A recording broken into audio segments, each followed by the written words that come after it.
Bella Davis, thank you for coming in to share some of your reporting with us, and welcome back to New Mexico in Focus. Happy to be here.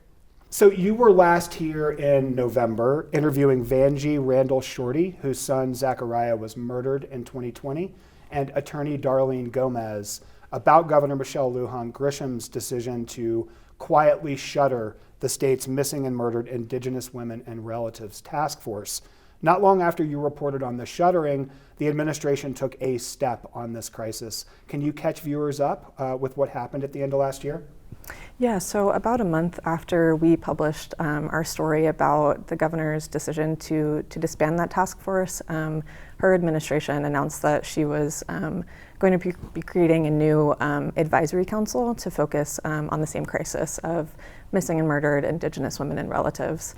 And a press release at the time said that this new group would be working to support the state's work to carry forward recommendations that the task force issued back in 2022. And those recommendations really covered a whole wide range of issues, from affected families feeling dismissed by police to confusion over jurisdiction. And in that same press release, the governor said that this new council's work would help, bring missing Native people home, give families closure, and prevent other families from experiencing this same kind of loss. And I think just for some context, there's a lack of kind of detailed data here that we're dealing with for a few different reasons, but we do know that Indigenous people disproportionately going missing and being murdered is a crisis that's been deeply affecting Native communities for generations, and it's an issue in our state in particular too. So that's what this new advisory council was meant to be helping to address. Gotcha. So speaking of the council, I read your New Mexico in-depth story last month under the headline, "Public Not Allowed in Meetings of State Advisory Council on Missing and Murdered Indigenous People." Seems like a pretty straightforward headline, but can you tell us a little bit more of what you learned during the course of reporting that story?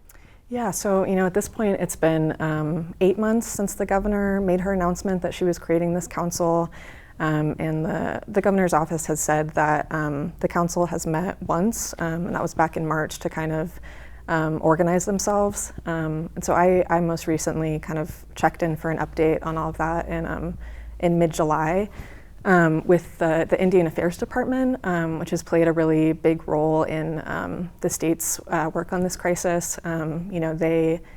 They housed the previous task force before it was disbanded, and they've said that they're also in coordination with the governor's office selecting members for this new council. So I checked in with them a few weeks ago and just simply asked, does the council have a meeting scheduled?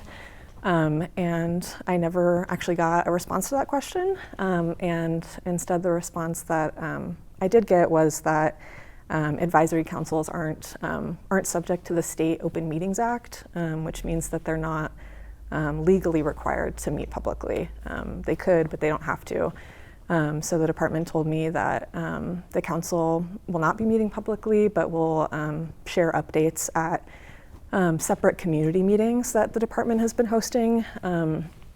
And so, that response really kind of caught my attention. It wasn't, what I was anticipating when I first reached out. I was, thinking and maybe assuming that the meetings would be public and that I would just, cover them as they came up.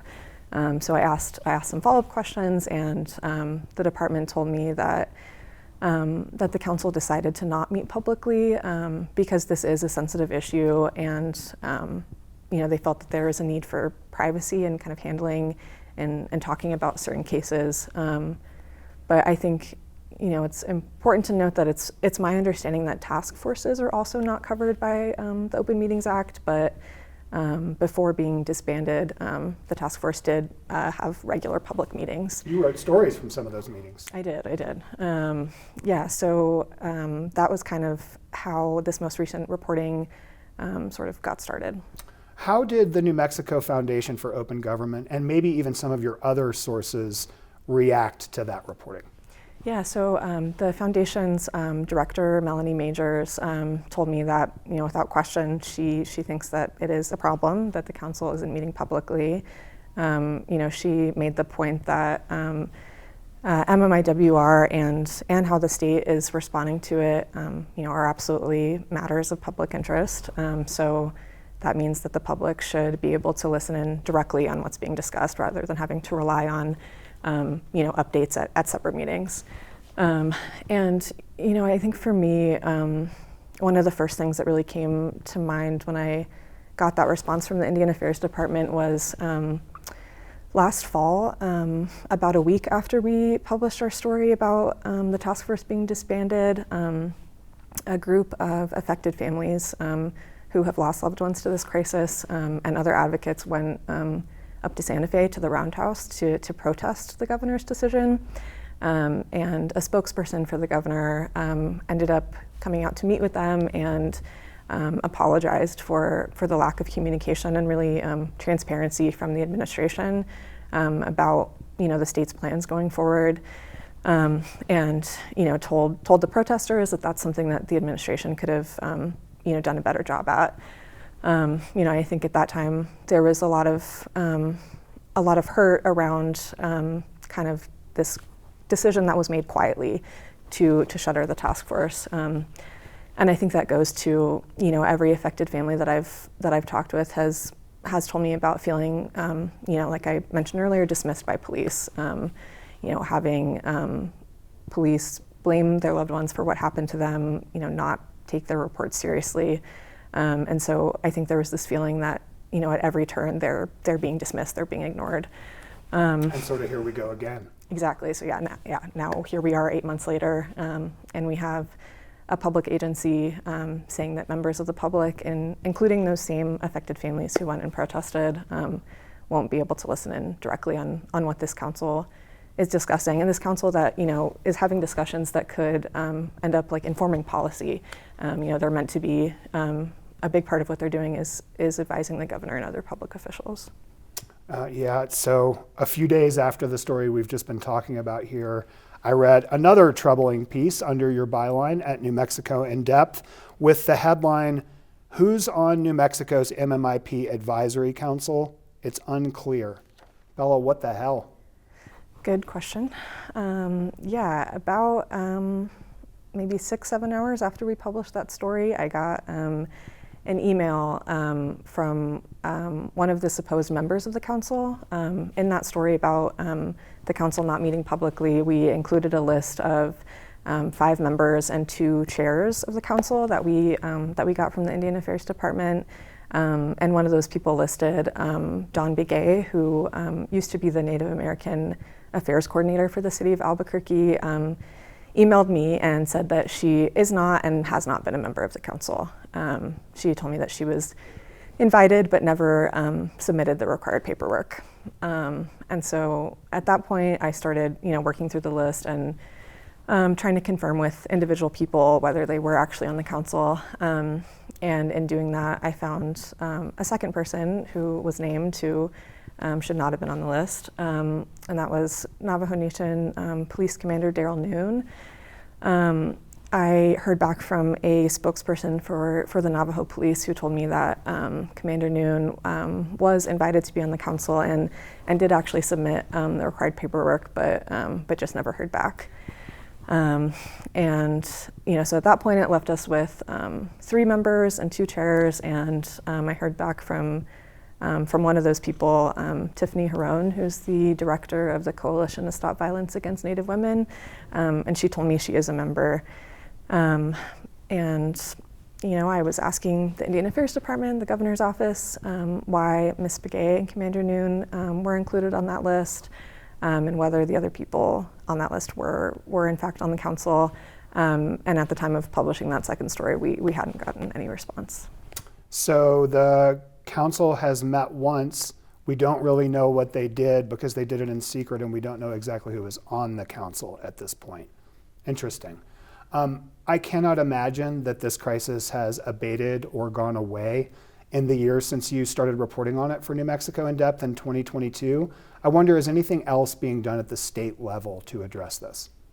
Yeah, so earlier this year at the legislative session, the legislature passed a piece of legislation calling on the Attorney General to create a new MMIWR task force, and they included some money in the state budget for that purpose. And Attorney General Torres has said that he plans to do that.